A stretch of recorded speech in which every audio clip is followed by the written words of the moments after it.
미국 스포츠 전문 매체에서 23년째 축구 분석가로 일하고 있습니다.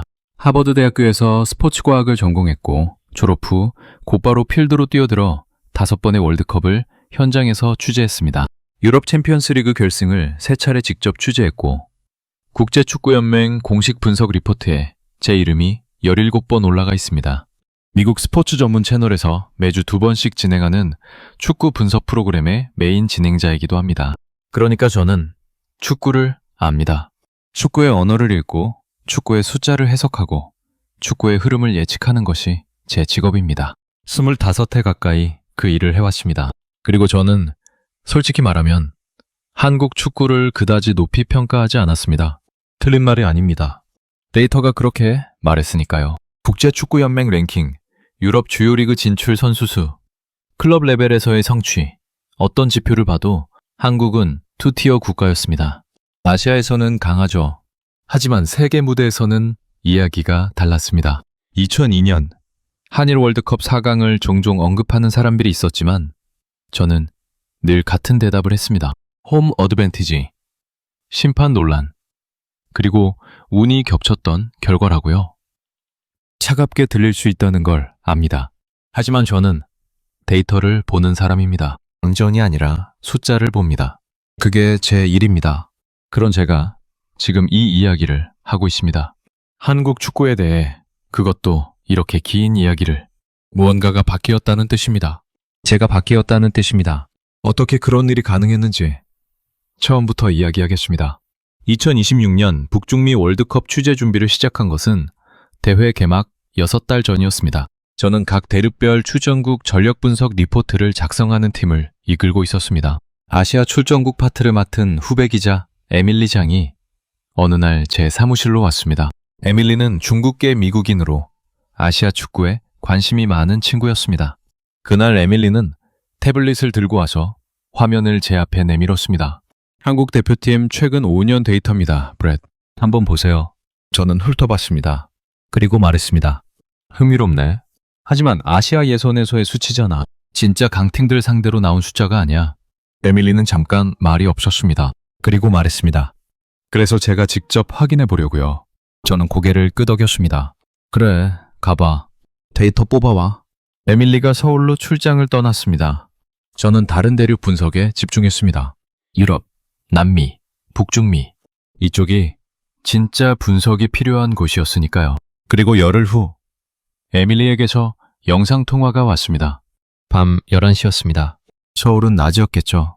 에밀리의 얼굴이 화면에 떴습니다. 뭔가 달라 보였습니다. 눈빛이 달랐습니다. 흥분한 것 같기도 했고 뭔가에 압도된 것 같기도 했습니다. 브렛, 저 지금 파주 국가대표 훈련원에 있어요. 어떠냐고요? 저는 물었습니다. 에밀리는 잠깐 말을 고르다가 대답했습니다. 브렛, 이건 우리가 생각했던 수준이 아니에요. 저는 그 말을 진지하게 받아들이지 않았습니다. 에밀리는 열정적인 친구입니다. 뭐든 흥분하는 편이에요. 그래서 저는 웃으면서 말했습니다. 에밀리, 숫자로 말해줘. 느낌 말고. 에밀리는 잠깐 침묵했습니다. 그리고 말했습니다. 알겠어요.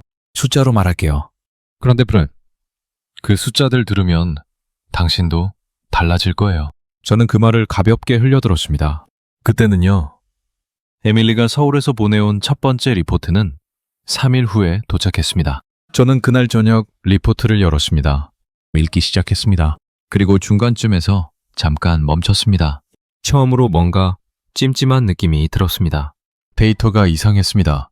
이상하다는 것은 나쁘다는 게 아니었습니다. 제가 예상한 것과 달랐습니다. 한국 대표팀의 최근 2년 압박 강도 수치가 유럽 B클럽 수준이었습니다. 스프린트 거리 데이터가 독일 대표팀과 거의 같은 수준이었습니다. 볼 점유율 회복 속도는 이탈리아보다 빨랐습니다. 저는 리포트를 다시 처음부터 읽었습니다. 수치를 하나하나 확인했습니다. 오류가 없었습니다. 저는 에밀리에게 메시지를 보냈습니다. 이 데이터 출처 다시 확인해줘. 에밀리는 바로 답했습니다. 대한축구협회 공식 데이터, 국제축구연맹 공인 추적 시스템, 그리고 독일 분석업체 다타쿠 자료. 3군데 크로스 체크했습니다. 저는 잠깐 의자에 등을 기댔습니다. 창밖을 봤습니다. 뉴욕 야경이 펼쳐져 있었습니다. 그리고 생각했습니다. 뭔가 놓쳤나? 에밀리가 귀국한 것은 출장 2주 후였습니다. 에밀리는 사무실로 오자마자 회의실 문을 닫았습니다. 그리고 노트북을 열었습니다. 브렛, 제가 거기서 본 것들을 순서대로 말할게요. 들으시겠어요? 저는 팔짱을 꼈습니다. 말해봐. 에밀리는 2시간을 이야기했습니다. 파주 훈련원에서 목격한 훈련 방식, 선수들의 몸 상태, 코칭 스태프의 분석 시스템, 전술 세팅 방식. 저는 처음 30분은 팔짱을 낀 채로 들었습니다. 그 다음 30분은 팔짱을 풀었습니다. 그 다음부터는 메모를 했습니다. 에밀리가 말한 것 중 가장 인상 깊었던 것은 훈련 강도가 아니었습니다. 데이터 활용 방식이었습니다. 한국 대표팀은 경기마다 선수 개인의 열지도, 압박 성공률, 전환 속도를 실시간으로 분석하고 있었습니다. 그 시스템이 유럽 명문 클럽들과 동일한 수준이었습니다. 아니, 일부 지표에서는 앞서 있었습니다. 에밀리는 말했습니다. 브렛, 저는 뮌헨의 훈련도 봤고 맨체스터의 훈련도 봤어요. 한국이 뒤처진다는 느낌이 전혀 들지 않았습니다. 저는 솔직히 말하면 그때도 완전히 설득되지는 않았습니다. 훈련과 실전은 다릅니다.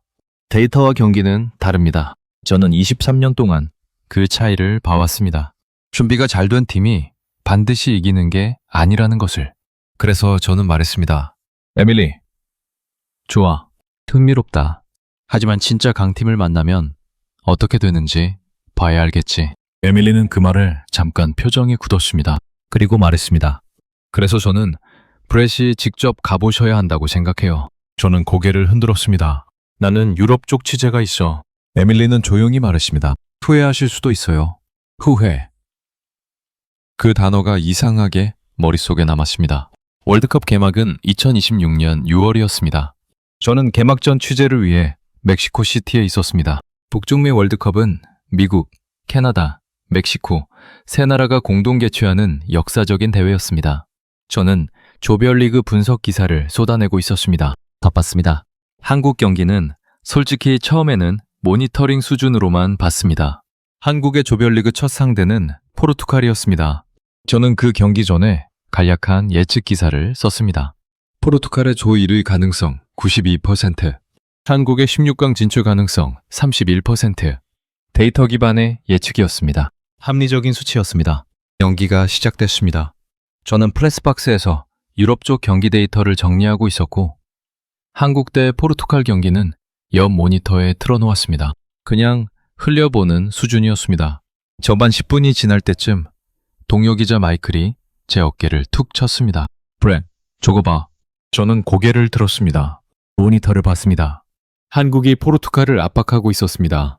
그냥 압박이 아니었습니다. 전방부터 조직적으로 포르투갈 수비수들이 볼을 받는 순간 3명이 동시에 좁혀들었습니다. 포르투갈의 빌드업이 흔들렸습니다. 저는 손에 들고 있던 펜을 내려놓았습니다. 저도 모르게요. 화면에서 눈을 떼지 못했습니다. 전반 23분이었습니다. 한국의 압박이 성공했습니다. 볼을 빼앗은 순간 한국 선수들의 전환 속도가 놀라웠습니다. 눈 깜짝할 새에 3명이 위치를 잡았습니다. 크로스가 들어갔습니다. 헤더, 골이었습니다. 프레스박스에 있던 기자들 사이에서 탄성이 나왔습니다.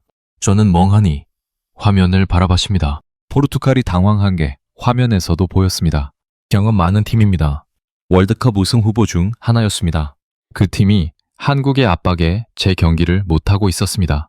저는 에밀리에게 메시지를 보냈습니다. 지금 경기 보고 있어? 에밀리의 답장은 바로 왔습니다. 처음부터 보고 있었어요. 이게 제가 파주에서 본 거예요. 후반전이 시작됐습니다. 포르투갈이 반격했습니다. 동점을 만들었습니다. 경기는 치열해졌습니다. 저는 다른 작업을 완전히 멈추고 한국 경기만 봤습니다. 후반 막판이었습니다. 한국이 프리킥을 얻었습니다. 오른쪽 측면이었습니다. 저는 그 순간을 지금도 선명하게 기억합니다. 한국 선수가 볼 앞에 서는 방식, 도움닫기, 그리고 볼이 휘어 들어가는 그저 골이었습니다. 천장이 울릴 것 같은 함성이 경기장에서 들려왔습니다. 저는 나도 모르게 의자에서 일어났습니다. 앉아있기가 힘들었습니다. 경기 종료 휘슬이 울렸습니다.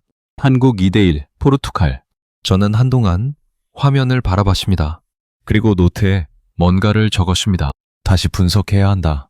처음부터 그날 밤 저는 에밀리가 서울에서 보내온 리포트를 다시 처음부터 읽었습니다. 이번에는 달리 읽혔습니다.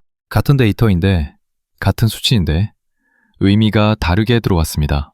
경기를 보고 나서 읽으니 숫자들이 살아 움직이는 것 같았습니다. 저는 밤을 새웠습니다. 한국의 두 번째 조별리그 경기는 우루과이였습니다. 남미 특유의 거친 몸싸움과 노련함으로 유명한 팀입니다. 저는 이번에는 처음부터 한국 경기를 메인 모니터에 띄웠습니다. 달라졌습니다. 제가 우루과이 경기에서 한국이 보여준 것은 체력이었습니다.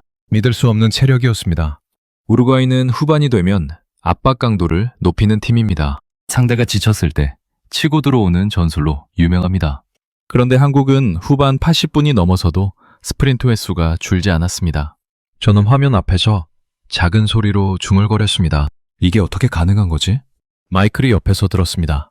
뭐라고? 저는 고개를 저었습니다. 아무것도 아니야. 경기는 0대 0으로 끝났습니다. 무승부였습니다. 하지만 저는 그 경기에서 한국의 패배를 전혀 보지 못했습니다.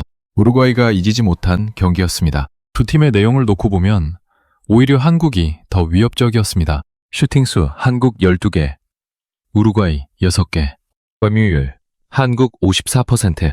저는 이 수치를 기사에 넣으면서 잠깐 멈췄습니다. 내가 예측했던 숫자들과 너무 달랐습니다. 한국이 16강에 진출했습니다. 저는 16강 대진표를 봤습니다. 한국의 상대는 독일이었습니다. 저는 솔직히 여기서 끝나겠구나 싶었습니다. 독일은 독일입니다. 체계, 조직력, 경험, 개인 기량, 어느 것 하나 빠지지 않는 팀입니다. 저는 예측 기사를 다시 썼습니다. 독일 16강 통과 가능성 78%. 그런데 에밀리가 메시지를 보내왔습니다. 브렛, 한국 16강 직접 보러 가요. 저는 잠깐 생각했습니다. 그리고 답했습니다. 어디서 해? 에밀리가 답했습니다. 댈러스요. 저는 이틀 후 댈러스행 비행기에 탔습니다. 경기장에 들어서는데 무언가가 달랐습니다. 한국 응원단이었습니다. 빨간색이었습니다. 거대한 빨간색 물결이었습니다. 저는 미국 관중석에서 그 광경을 봤습니다. 한국은 원정 경기입니다. 멀리 한국에서 날아온 팬들이었습니다. 그런데 그 숫자가 저는 에밀리에게 말했습니다. 저 사람들 다 한국에서 온 거야? 에밀리는 웃었습니다. 미국에 사는 한인 교포들도 있고 한국에서 직접 날아온 분들도 있어요. 저는 관중석을 다시 봤습니다. 한국 팬들 구역에서 노래가 울려 퍼졌습니다. 경기 시작 30분 전이었는데도요. 경기가 시작됐습니다. 저는 메모를 준비했습니다. 그런데 전반 5분이 채 되지 않아서 메모를 내려놓았습니다. 한국이 독일을 상대로 전혀 밀리지 않았습니다. 오히려 먼저 치고 들어갔습니다. 저는 두 눈을 의심했습니다. 독일이 볼을 받을 때마다 한국 선수가 달라붙었습니다. 독일의 패스가 끊겼습니다. 독일 선수들이 당황한 게 눈에 보였습니다. 저는 분석가입니다. 표정을 읽는 게 제 일입니다.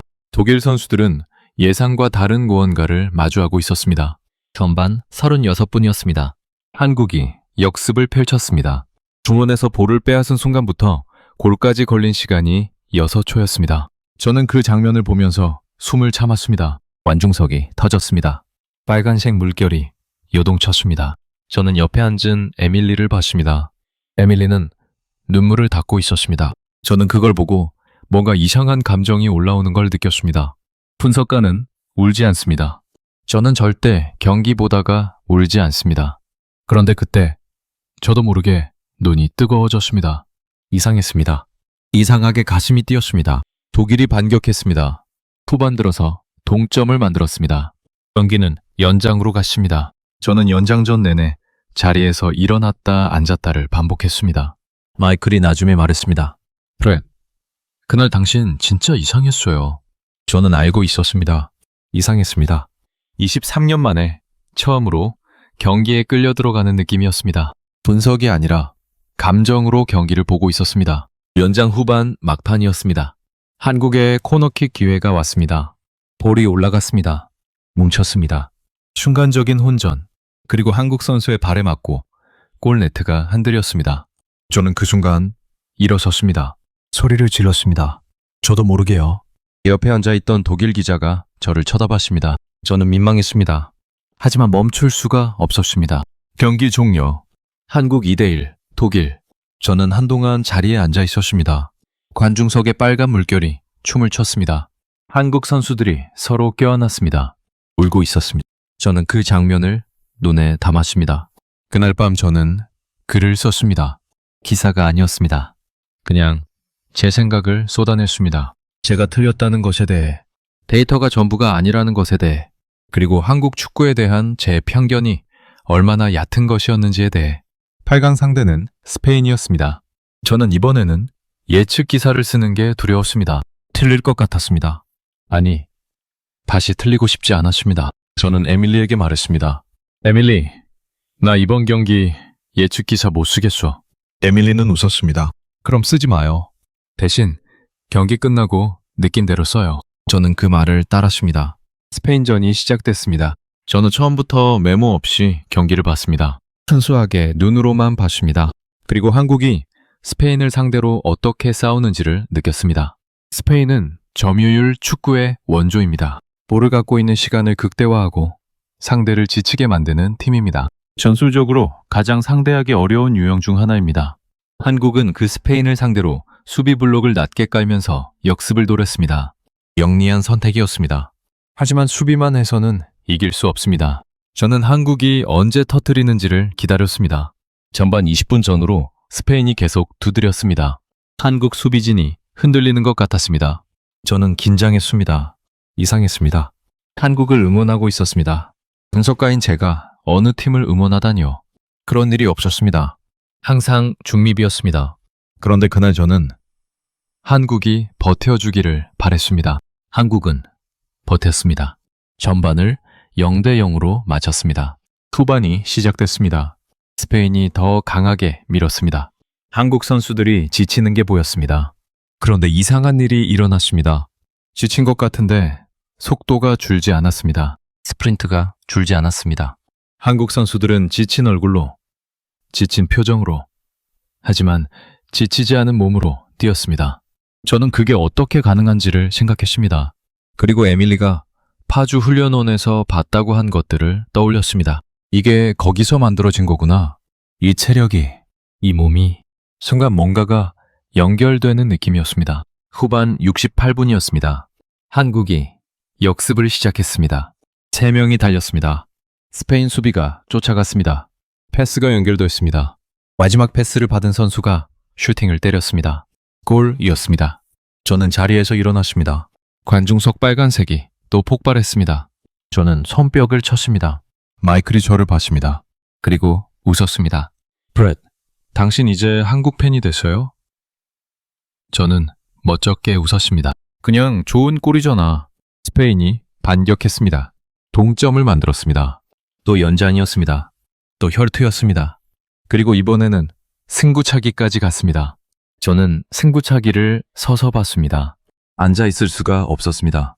킥 하나하나가 가슴을 두드렸습니다. 23해 분석가 생활을 하면서 처음으로 경기를 보면서 두 손을 꽉 쥐었습니다. 한국이 승부차기에서 이겼습니다. 4대 3이었습니다. 한국 골키퍼가 스페인의 마지막 키커 슈팅을 막아냈습니다. 그 순간 저는 그냥 소리를 질렀습니다. 스탠드에서 알아들을 수 없는 소리를 질렀습니다. 에밀리가 저를 봤습니다. 눈물이 가득한 눈으로 웃었습니다. 저도 웃었습니다. 눈이 뜨거웠습니다. 한국이 4강에 올랐습니다. 2002년 이후 처음이었습니다. 그것도 홈도 아닌 원정에서 포르투갈, 독일, 스페인을 연달아 꺾고 저는 그날 밤 호텔방에 돌아와서 오래 앉아 있었습니다. 창밖을 봤습니다. 댈러스의 밤하늘이었습니다. 그리고 제가 지난 몇 달 동안 한국 축구를 대해온 방식을 생각했습니다. 부끄러웠습니다. 솔직히 말하면 부끄러웠습니다. 저는 데이터를 본다고 했지만 실제로는 선입견으로 데이터를 해석하고 있었습니다. 한국은 아시아 팀이니까, 한국은 2티어니까, 한국은 거기서 거기겠지. 그 전제 위에서 숫자를 읽었습니다. 그건 분석이 아니었습니다. 편견이었습니다. 저는 에밀리에게 메시지를 보냈습니다. 밤늦은 시간이었습니다. 에밀리, 미안해. 에밀리의 답장이 왔습니다. 왜요? 저는 답했습니다. 처음에 네 말 제대로 안 들었어서. 에밀리는 잠깐 후에 답했습니다. 괜찮아요. 브렛. 지금 보고 있잖아요. 4강 상대는 브라질이었습니다. 저는 이 경기에 대한 예측 기사를 쓰지 않았습니다. 에밀리의 말대로 경기가 끝나고 느낀 대로 쉬기로 했습니다. 브라질은 다릅니다. 포르투갈도 독일도 스페인도 아닙니다. 브라질 축구는 그 자체가 하나의 문화입니다. 개인 기량의 총합이 어느 나라와도 다른 팀입니다. 저는 이 경기가 어떻게 될지 진심으로 몰랐습니다. 처음으로 정말로 모르겠는 상태에서 경기를 기다렸습니다. 경기 전날 저는 서울에 있는 지인에게 전화를 했습니다. 한국 스포츠 매체 편집장 김진수 씨였습니다. 만난 지 5년이 된 친구였습니다. 저는 물었습니다. 진수, 한국이 브라질을 이길 수 있다고 생각해? 진수는 웃었습니다. 브렛, 저는 한국이 여기까지 올 거라고 생각했어요. 처음부터. 저는 왜냐고 물었습니다. 진수는 말했습니다. 우리나라 선수들은 뭔가가 달라요. 축구가 직업이 아닌 사람들이에요. 이 나라를 대표한다는 게 뭔지 아는 사람들이에요. 그게 숫자로 안 나와요. 브렛, 그 말이 경기 내내 머릿속을 맴돌았습니다. 숫자로 안 나온다. 저는 23년 동안 숫자를 봤는데 숫자로 안 나오는 게 있다니요. 브라질전은 명승부였습니다. 한국은 전반부터 브라질의 개인기에 흔들렸습니다. 당연한 일이었습니다. 저도 그럴 줄 알았습니다. 브라질이 선제골을 넣었습니다. 그런데 한국이 무너지지 않았습니다. 오히려 더 강하게 달려들었습니다. 저는 그 모습을 보면서 진수가 한 말을 떠올렸습니다. 뭔가가 달라요. 한국이 후반에 동점을 만들었습니다. 관중석이 폭발했습니다. 빨간색이 다시 요동쳤습니다. 저는 그 장면을 찍었습니다. 사진이 아니라 제 눈에 기억에 담았습니다. 결국 한국은 브라질에게 졌습니다. 연장전 끝에 1대 2였습니다. 한국의 여정은 4강에서 끝났습니다. 저는 경기 종료 휘슬이 울리는 순간 이상한 감정을 느꼈습니다. 아쉬웠습니다. 진심으로 아쉬웠습니다. 한국 선수들이 그라운드에 주저앉았습니다. 눈물을 흘리는 선수들이 있었습니다. 저는 그 모습을 보면서 눈을 떼지 못했습니다. 경기 후 믹스드존에서 한국 선수들을 봤습니다. 인터뷰를 기다리는 선수들이 있었습니다. 저는 에밀리를 통해 한국 주장 선수와 짧은 대화를 나눴습니다. 저는 물었습니다. 이번 대회에서 가장 힘들었던 순간이 언제였나요? 선수는 잠깐 생각하더니 말했습니다. 힘들지 않은 순간이 없었습니다. 하지만 힘들다고 멈추면 안 된다는 걸 우리 모두 알고 있었어요. 우리는 혼자가 아니니까요. 저는 그 말을 수첩에 받아 적었습니다. 천천히 한 글자씩. 서울로 취재를 가기로 결심한 것은 그날 밤이었습니다. 에밀리에게 말했습니다. 나 한국 가야겠어. 에밀리는 잠깐 놀란 표정을 지었습니다. 진짜요? 저는 고개를 끄덕였습니다. 파주 거기 나도 가보고 싶어. 서울은 처음이었습니다. 비행기에서 내리는 순간부터 뭔가가 달랐습니다. 공항의 효율성이 달랐습니다. 입국 절차가 매끄러웠습니다. 공항 철도가 정확했습니다. 저는 작은 것들에서 인상을 받기 시작했습니다. 파주 국가대표 훈련원에 도착했습니다. 에밀리가 말했던 곳이었습니다. 들어서는 순간 이곳이 왜 선수들을 만드는지를 느꼈습니다. 시설이 좋았습니다. 하지만 시설만이 아니었습니다. 분위기가 달랐습니다. 훈련장에 남아서 추가 훈련을 하는 선수들이 있었습니다. 코치가 시킨 게 아니었습니다. 스스로 하는 것이었습니다. 저는 그 장면을 한동안 바라봤습니다. 훈련원 관계자와 이야기를 나눴습니다. 한국 선수들의 훈련 문화에 대해 물었습니다. 관계자는 말했습니다. 우리 선수들은 훈련이 끝난 뒤에도 떠나지 않아요. 뭔가를 더 하려고 합니다. 대표팀에 뽑힌다는 게 단순히 축구 잘한다는 의미가 아니에요. 이 나라를 위해 뛴다는 의미로 받아들이는 선수들이에요. 저는 그 말을 들으면서 진수가 했던 말을 다시 떠올렸습니다. 그 말이 이제 완전히 이해됐습니다. 서울 시내에서 며칠을 보냈습니다. 저는 도시를 걸었습니다. 한강을 걸었습니다. 음식을 먹었습니다. 사람들을 봤습니다. 한국 전쟁이 끝난 게 70년이 넘지 않았습니다. 그 폐허에서 이 도시를 만들었다는 게 걸으면서 실감이 됐습니다. 분석가의 시각이 아니라 그냥 한 명의 인간으로서 이 사람들이 만들어 온 것들이 보였습니다. 어느 저녁 한강공원에 앉아 있었습니다. 맞은편에 도시의 불빛이 펼쳐져 있었습니다. 에밀리가 옆에 앉아 있었습니다. 에밀리가 말했습니다. 브렛, 이제 한국 축구 어떻게 봐요? 저는 잠깐 생각했습니다. 그리고 대답했습니다. 내가 틀렸어. 처음부터. 에밀리가 물었습니다. 어떻게 틀렸어요? 저는 말했습니다. 나는 한국을 아시아 팀으로 봤어. 지역으로 분류했어. 그런데 그건 틀린 분류야. 한국은 그냥 강팀이야. 지역 상관없이. 에밀리는 웃었습니다. 저는 계속 말했습니다. 내가 23년 동안 분석을 했는데 선입견이 분석을 가리고 있었던 거야. 그게 부끄러워. 에밀리가 말했습니다. 브렛, 그래도 지금 알았잖아요. 저는 고개를 끄덕였습니다. 그렇지. 지금이라도. 뉴욕으로 돌아와서 저는 글을 썼습니다. 기사를 쓴 게 아니었습니다. 고백을 썼습니다. 제목은 이렇게 달았습니다. 내가 한국 축구에 대해 틀렸던 이유. 그 글을 저희 매체에 올렸습니다. 반응이 뜨거웠습니다. 댓글이 쏟아졌습니다. 대부분은 동의하는 내용이었습니다. 저도 같은 생각이었다는 미국 독자들이 많았습니다. 하지만 더 인상적인 댓글들은 한국에서 달린 것들이었습니다. 한글로 달린 댓글을 에밀리가 번역해 줬습니다. 고마워요 라는 내용들이 많았습니다. 우리를 제대로 봐줘서. 저는 그 댓글들을 읽으면서 뭔가가 목 뒤를 타고 올라오는 것을 느꼈습니다. 한국 축구는 이번 월드컵에서 세계에 보여줬습니다. 그것도 홈이 아닌 원정에서. 준비된 팀이 어떻게 세계 최강들을 상대하는지를요. 포르투갈, 독일, 스페인. 저는 그 이름들을 다시 나열해 봅니다. 그리고 한국이 그 세 팀을 연달아 꺾었다는 사실을 다시 한번 확인합니다. 숫자로 설명이 안 되는 것들이 있습니다. 진수가 그 말을 했을 때 저는 분석가로서 반박하고 싶었습니다. 모든 건 숫자로 설명할 수 있다고. 하지만 이제는 압니다.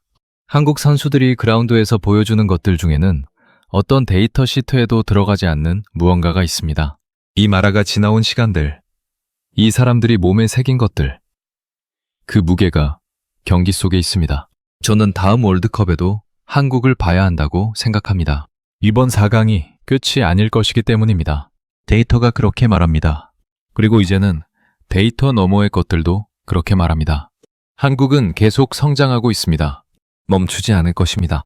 이 나라 사람들이 멈추는 법을 모르는 것처럼. 저는 브렛 콜필드입니다. 미국의 스포츠 분석가입니다. 그리고 저는 한국 축구가 세계를 바꾸는 장면을 직접 눈으로 봤습니다. 이 이야기를 끝까지 들어주신 분들께 진심으로 감사드립니다. 한국의 저력을 느끼셨다면 좋아요와 구독 버튼을 눌러주세요. 여러분의 응원이 이런 이야기를 계속 전할 수 있게 해줍니다. 감사합니다.